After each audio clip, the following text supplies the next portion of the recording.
Dhe kemi një shtet të paaft për me adresu këtë punë. Kur për themi një shtet, po e emrojmë institucionet, në përgjigje kanë thonë që 2 vjet s'kemi lëshu leje. Është shkruar, kanë kthyr me email, po tregon për një kaos total në mënyrën e menaxhimit të kësaj teme dhe të kësaj strukture. Pra, AME-ja si institucion e para nuk del në kamerë me fol, pra e kemi ftuar me qenë, me dhënë intervistë, me dhënë sqarime, me na tregu krejt sanët, mirë po vendosin me hesht, dhe çka bojnë tash nisin me dalë në terren me inspektu.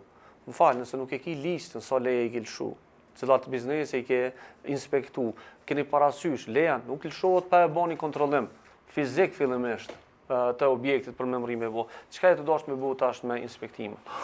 Mu dok mirë në televizor. Mu dok mirë në televizion. Jo, nuk është mu dok mirë në televizion, është me marrë përgjegjësinë për një dështim sistematik. Pra na duhet me konstatu këto që kemi objekte të rrezikshme prej zjarrit, kemi objekte të cilat nuk e respektojnë asnjë standard në këtë drejtim dhe kemi një shtet të paaft për me adresu këtë punë.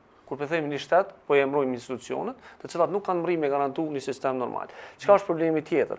Është problemi tjetër që shumë prej njerëzve edhe nuk e kanë kuptu ekzistimin e këtij pëlqimi, këtij standardi, dhe fatkeqësisht na kemi edhe institucione publike të cilat shkojnë dhe mbajnë ngjarje ndoshta në objekte dhe hapësira të cilat nuk i kanë këto certifikata, pra nuk i kemi as standard në organizimin e nejave qeveritare, në organizimin e eventeve qeveritare, konferencave qeveritare, që objekti ku mbledhet edhe qeveria jonë me pas certifikatën e tillë. Pra, nuk jemi të respektu këtë standard.